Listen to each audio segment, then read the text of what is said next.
6. La actitud. Hemos hablado de la necesidad de que ante la adversidad, las crisis y los escenarios que pueden parecer inciertos, logremos reconfigurar el panorama a nuestro favor y sacar fuerzas y bríos para enfocarnos en nuestro para qué.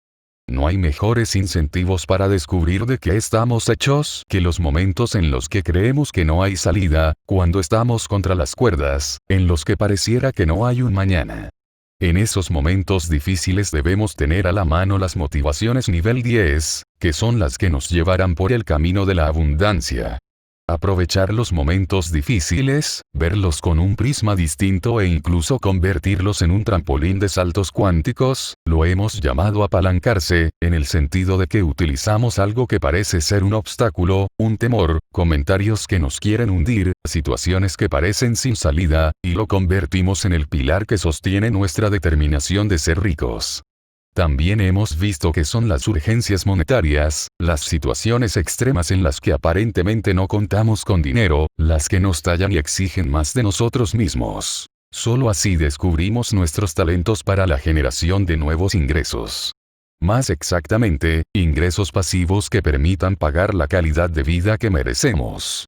Cuando está pasando por esos momentos difíciles, estos parecen que fueran insuperables, pero al final sabrá que si no hubiera sido por ellos, no hubiera llegado a la gloria. En el barro, en el asfalto, en la dificultad, es cuando se esculpirá como ser humano y cuando le mostrará al mundo de lo que está hecho. De manera coloquial he dicho lo siguiente: la mierda alimenta y aumenta las defensas. Mientras te la comes, te sabe horrible, pero con el tiempo descubres que de no habértela comido, no te habrías vuelto alguien mucho más fuerte. Así las cosas, mientras tenga la goterita quincenal del salario, no se le ocurrirán grandes cosas. Y es que no lo necesita, el cuerpo no se lo pide. Está en zona de confort. Cuando no tiene nada, por el contrario, es cuando se le ocurren las ideas más brillantes y se obliga a producir. Cuando está en medio de la adversidad es que se pregunta qué sé hacer yo, qué voy a hacer para producir y obtener resultados diferentes. Detrás de todo esto hay algo clave: la actitud. Para mí, la actitud es la única ventaja competitiva sostenible que existe. Piense en esta frase y en el sentido profundo que tiene. La misma agua que endurece un huevo, ablanda una papa. No son entonces las circunstancias las que importan, de lo que se trata es de la actitud con la cual se afrontan y de cómo ésta facilita la consecución de las cosas, no solamente materiales sino espirituales. Tenemos retos muy grandes en ese vínculo actitud-riqueza. Es un acto de irresponsabilidad morir pobres, teniéndolo todo para ser ricos y dejando en medio de ríos de lágrimas, sangre y deudas a aquellos que me siguen, aquellos que dependen de mí, poniéndolos a sufrir cuando en vida les pude haber dado mejores resultados. Es muy común escuchar a las personas decir que un problema llama a otro y que cuando tienen una dificultad caen todas juntas, y que por lo tanto cómo van a mantener una actitud optimista ante la vida si parece que ésta los mantuviera sumidos en una vorágine de malas noticias. Muchas otras personas se cuestionan cómo progresar, cómo tener una buena actitud, si su vida los agobia con una tristeza tras otra. Yo más bien pregunto: ¿y es que una mala actitud, una baja energía, un marcado pesimismo, va a ayudarles a salir de la difícil situación en la que se encuentran? Considero que no. Si pensamos en el origen de muchas fortunas y de la riqueza de personas que son referentes hoy en día, sus capitales surgieron en las épocas de dificultades, en medio de una crisis. Lo he dicho siempre. Un país en crisis, que es un mal nombre, uno que a mí no me gusta mucho pero admitámoslo transitoriamente, es el paraíso de las oportunidades. ¿Por qué? Porque cuando tantos lloran se hace más rentable vender pañuelos, y a este mundo vinimos los que gozamos de buena actitud, a eso, a vender pañuelos. Hay muchas personas que se preguntan por qué les pasan las cosas, y eso los hace víctimas, pero otros nos preguntamos para qué nos pasan, y eso nos hace emprendedores, y nos abre puertas y oportunidades. Mientras tú crees que el mundo, la economía o tu país, están en crisis. Muchos se hacen millonarios con tu pesimismo. Recuerdo a alguien que alguna vez, conversando conmigo, se quejaba de la falta de dinero y de las condiciones que estaba imponiendo para su negocio una crisis por la cual atravesaba la economía. Le pregunté entonces a cuántos seres humanos él les estaba satisfaciendo alguna necesidad, a cuántos les resolvía algún problema, a cuántos les permitía vivir una vida mejor. No supo darme una respuesta en ese momento, pero si en medio de una crisis la respuesta es a pocas personas, con toda seguridad pocos serán sus ingresos. Si por el contrario en un momento de crisis está logrando que muchas personas se beneficien de su actividad, muchos serán los recursos que logre reunir. Crisis es una palabra generalizada y por eso no me gusta. Mientras usted pronuncia esa palabra hay millones de seres al mismo tiempo dándose la gran vida e incluso beneficiándose de lo que a usted le dio por llamar crisis. Constantemente la gente se queja y dice, a mí nadie me da una oportunidad. Una vaca púrpura, un ser extraordinario, no necesita que le den oportunidades en la vida. Las ve, las huele, las crea y las aprovecha. Antes de quejarnos por lo difícil de la situación, miremos realmente qué actitud pro riqueza tenemos, qué tanto estamos capitalizando lo que vemos, oímos, leemos y preguntándonos el para qué nos pasan las cosas o, por el contrario, si nos estamos refugiando en el por qué ocurren, que es sinónimo de una persona que se lamenta. En ocasiones, y es algo muy arraigado en nuestras culturas latinoamericanas, se tiende a creer que las dificultades y las crisis aparecen en nuestras vidas porque Dios lo quiso así y que saldremos de ellas si Dios quiere que así sea.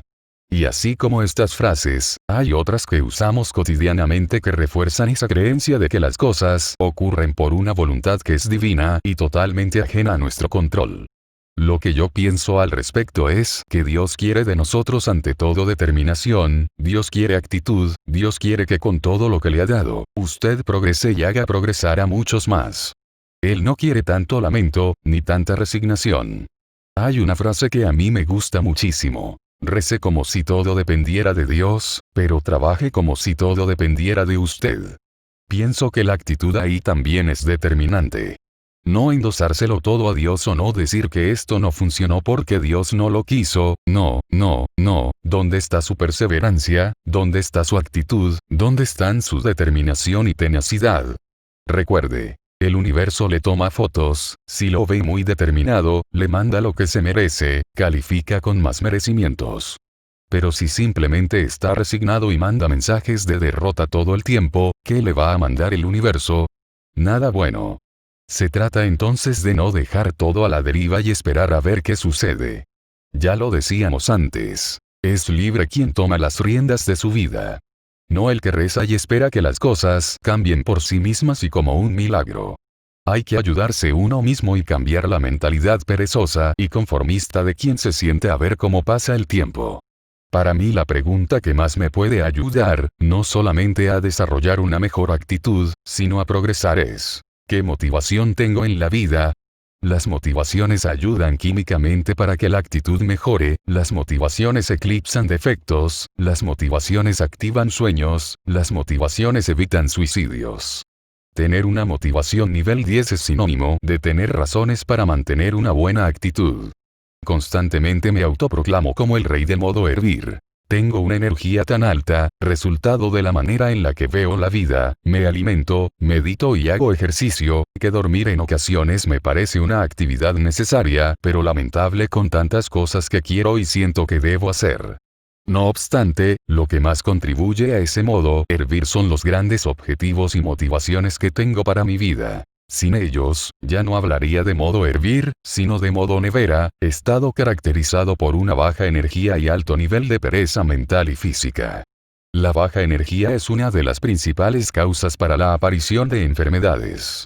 En modo hervir, por el contrario, se cocinan las mejores decisiones de la vida, se asumen riesgos, se va por todo, con actitud y determinación.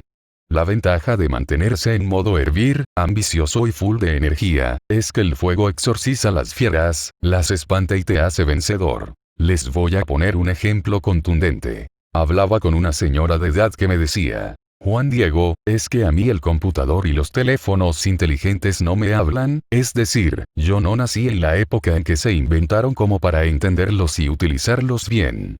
Y le dije: yo puedo demostrarle que eso es falso, en un ejemplo de 30 segundos. Me miró estupefacta y le intrigó cómo iba yo a demostrar que era buena para la tecnología y que sí la podía usar. ¿Usted tiene nietas o nietos? Le pregunté. Sí, Juan Diego, tengo una nieta. Ante eso, le dije. ¿Qué pasaría si esa nieta se fuera a estudiar al exterior y le dice abuela quiero comunicarme contigo por WhatsApp, por Facebook o por Skype, y contarte toda mi experiencia? Con toda seguridad el cariño, el amor y la felicidad de estar en contacto con ella harán que venza el temor que tiene de la tecnología y empiece a usarla, le aseguré a la señora. Claro que sí, Juan Diego, me dijo. El problema no es la tecnología. El problema es que muchas veces nos faltan en la vida motivaciones para superar defectos, miedos y explotar habilidades. La motivación en ese caso es hablar con la nieta, eso le da brillo a su vida, es una motivación, una ilusión, que terminará por acercar a la señora a aquello de lo que se alejaba, la tecnología. Hay un libro fascinante que se titula Las 33 estrategias de la guerra, de Robert Greene, y habla mucho de Napoleón. Dice que él pasaba jornadas enteras sin dormir y que decía tener tantas cosas para hacer que el cansancio se le olvidaba. Usted no se cansa realmente cuando trabaja mucho, usted se cansa cuando no disfruta lo que hace. Nada produce más fatiga que una vida rutinaria y aburrida. Entonces, si tiene motivaciones, será proclive a mantener una actitud buena, se inclinará a llenarse de razones para ver las cosas de otra forma. Verá el vaso medio lleno y no medio vacío. En un fascinante seminario en el que estuve en los Estados Unidos, bajo la dirección de Anthony Robbins, aprendí que para cambiar el estado en el que uno se encuentra, y pasar de la tristeza a la alegría, de la depresión a la euforía, del modo nevera al modo hervir, uno debe cambiar 3 cosas: el lenguaje, el enfoque y la fisiología. Con unas palabras ganadoras, un enfoque positivo y optimista, y una postura erguida, que incluya sonrisas y energía, obtiene unos resultados. Con lo contrario, tendrá otros. Sus estados determinan sus resultados. Nunca lo olvides. Nada me produce más placer en una sesión personalizada, que destruir en menos de un minuto el defecto temor que te impedía progresar. Encuentra uno con frecuencia personas que son muy tercas y obstinadas y que consideran que no tienen motivaciones. Que nada en absoluto, las mueve a hacer algo por sus vidas y cambiar. Tuve conocimiento de una historia que es muy famosa. Una persona que se iba a suicidar, no encontraba razones para vivir y fue donde un psiquiatra, una persona experta en el manejo de ese tipo de casos. La persona dijo, muy triste pero segura. Yo no encuentro razones de vida. El psiquiatra le manifestó. Estoy de acuerdo con usted, suicídese. El paciente no esperaba que le dijeran eso. Al instante cambió. No, pero ¿cómo me voy a suicidar si yo tengo esto y lo otro? Y siguió enumerando diferentes aspectos que le daban sentido al hecho de seguir viviendo. Es necesario a veces bucear dentro de sí mismos, mirar muy bien su entorno y su corazón para hallar las motivaciones, y si no las ve, entonces constrúyalas. Bienaventurados los que están en el fondo del pozo porque no les queda sino mejorar. ¿Aún no sabe cómo construir una motivación? Le voy a decir algo útil. Tire la vaca por el precipicio. ¿Está muy inconforme con su actual empleo? Renuncie. Si usted no tiene la fortuna que tuve yo de ser despedido de un empleo que no disfrutaba, despídase usted mismo. Al día siguiente se verá obligado a pensar de qué está hecho, tendrá que ver cómo prende esa antorcha que lleva adentro, cómo la pone a quemar tanto que a la distancia lo vean venir y usted salga a comerse el mundo. Deberá aflorar su ingenio financiero y el gen emprendedor que todos tenemos. Un caso que ilustra esto es la vida de Michael Bloomberg.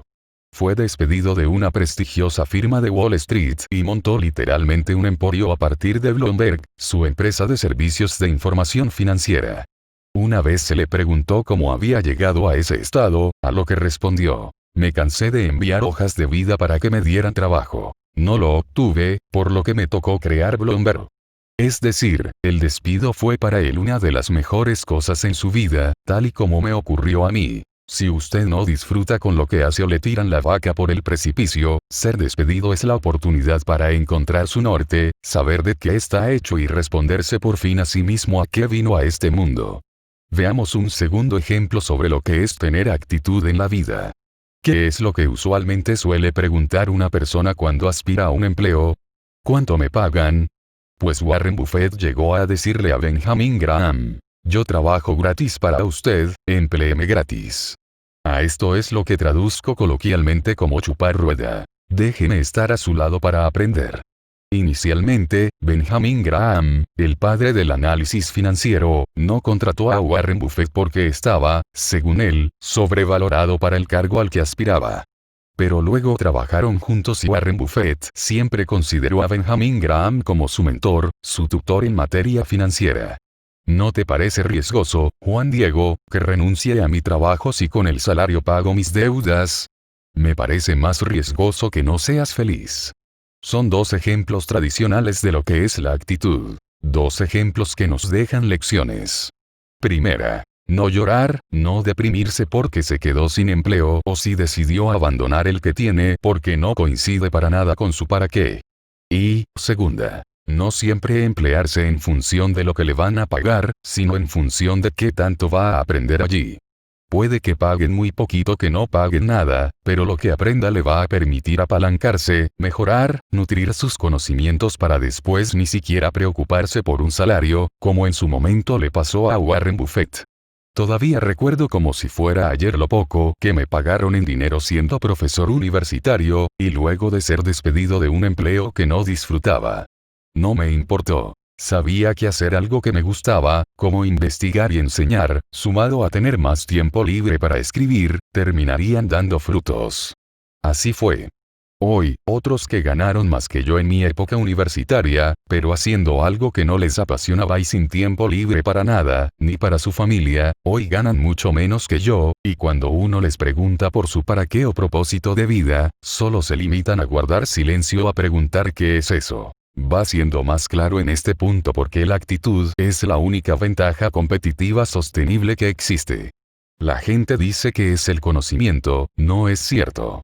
Lo que sabe hoy, mañana puede ser obsoleto o no servir para nada, pero la actitud, el hambre, la determinación, las ganas siempre de lograr las cosas, eso sí que es vital en cualquier época de la vida. Mire cuánto quema la distancia, cuánto hierve, cuánto refleja en su exterior lo que lleva en su interior, si es una antorcha prendida que da lugar a motivaciones nivel 10 en la vida, a objetivos macro, a trascender, si es una vaca púrpura que con su actitud se come el mundo literalmente. Hablamos ya de ser extraordinario, de descubrir ese ser diferente que quizás tiene ahí dormido. Cuando tiene esa actitud, le pasan miles de cosas buenas en la vida, aprovéchelas mejor. Recuerde que cuando se daña un día no es porque el cielo se vistió de gris, sino porque usted no sabe qué hacer ante ese clima.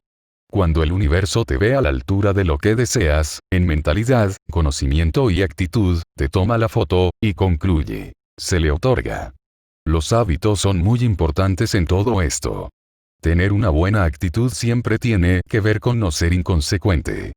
Hay personas que me consultan y me dicen que no tienen una buena salud financiera, que tienen problemas de dinero constantemente. Empiezo a mirar los hábitos con la persona y descubro por ejemplo que casi todas las cuentas que sigue en Twitter, si tiene Twitter, son de farándula. No tiene nada de malo, en absoluto, es respetable así no lo comparta, pero en cuestión de hábitos financieros y hábitos pro riqueza, hay que ir más allá del gusto por ciertas cosas. Hay que pensar en lo que se necesita para crecer realmente como persona y dar un rendimiento más alto. Es vital, pues, ser consistentes, ser consecuentes. Yo necesito dinero, sigo cuentas que me aportan para tal fin. Pero hay gente, siguiendo con los ejemplos, más pendientes de las cuentas sobre fútbol, sin que quieran ser futbolistas. Yo amo el fútbol pero sigo contadas cuentas de fútbol porque ese no es mi interés, yo no voy a vivir del balón. Entonces, una cosa es lo que a mí me guste y otra cosa es lo que yo necesite. Ser consistentes. Que mi hábito propenda por la consecución del objetivo. Eso es vital y eso ayuda. Clara mentalidad. Quiero algo y actúo en consecuencia, eso es parte esencial de cultivar y tener una buena actitud. Cuando eres capaz de vencer esa vocecita interior que te limita, que te paraliza, te conviertes en el capitán de tu vida y amo de tu destino.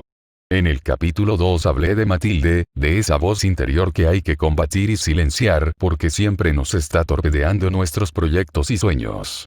Es la voz de los temores, de la educación que recibimos que nos cortaba las alas, es la voz de tantas vacas blancas y negras, que son del montón y que se asustan al ver que alguien se diferencia y quiere cambiar su entorno a partir de su determinación.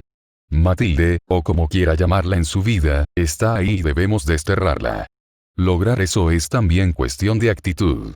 Modificar las conductas o hábitos que le impiden ser rico tiene que ver con vencer esa voz que le dice: debes hacer esto porque siempre lo has hecho así, hazlo porque todos lo hacen así, no busques otra forma porque es más fácil de esa manera. Actitud es vencerte a ti mismo, hacer cosas que te den miedo, como caminar sobre el fuego. Actitud es sentir y creer con toda firmeza que eres capaz de hacer muchísimo más de lo que ya lograste. ¿Cómo así que caminar sobre el fuego, Juan Diego? Mi experiencia de transformación de vida, por medio de la PNL, me llevó a hacerlo, literalmente, cuando me enfrenté a esa prueba y la foto de ese momento reposa en Twitter. Frente a mí tuve carbones a 800 grados y me lancé a pasar primero que todos, luego de avivar el fuego con alcohol industrial. ¿Por qué evoco ese momento? Porque Matilde apareció y me dijo: tú te quemaste trotando en una playa con un carbón encendido hace algunos años, ¿te quieres volver a quemar? Matilde quería que me amilanara y me quedara atrás, que no avanzara, que no superara mis límites, que siguiera siendo igual. Pero el premio, el botín, era muy grande. Tenía un coach en ese momento que me ayudó a superar esa prueba, con un buen entrenamiento previo, y me hizo ver que al llegar al otro lado me iba a sentir capaz de comerme el mundo, una expresión que, como ya lo han visto, me gusta bastante y significa ser capaz de cualquier cosa, capaz de erradicar cualquier vestigio de miedo. Dicho y hecho. Se camina sobre el fuego, se logra el objetivo y me siento Superman. ¿Y Matilde? Bien, gracias. No apareció por lado alguno. ¿Qué quiero que quede claro acá? Que somos gobernados en mayor o menor grado por esa vocecita interior, por esa voz limitante, y silenciarla es obligatorio con nuestra actitud. Le hago esta pregunta: ¿ha logrado ya lo que quiere en la vida? Con seguridad la respuesta es no, y al analizar las razones para ello, aparecerá como culpable esa vocecita que lo ha frenado durante años a tomar los riesgos para reconfigurar su entorno y su realidad, para asumir otro lenguaje, recuerde lo que ya hablamos sobre el lenguaje y su importancia, y enunciar de otra manera sus sueños, su para qué y su proyección en la vida. Es responsabilidad de cada quien si quiere ser rico o no, y de hacerse más grande o erradicar a Matilde. Llámela como quiera. Es la voz de los rótulos y de las lápidas que dicen: tengo miedo, no me lo merezco, esto no va a funcionar, ¿qué iba a esperar yo con semejante educación? No puedo cambiar, acá estoy bien, y así un sinnúmero de excusas. La siguiente es la pregunta concreta que debe hacerse: ¿es Matilde más grande que mis sueños? ¿Soy yo el capitán de ese barco en el cual está Matilde y ella es un mero polizón que lo deberá abandonar? La conversación que ha tenido consigo mismo sobre el por qué no ha logrado lo que quiere, es la razón que explica el por qué no lo ha logrado. La solución: divorciarse de esa historia y construir una nueva. Y allí la actitud es la protagonista.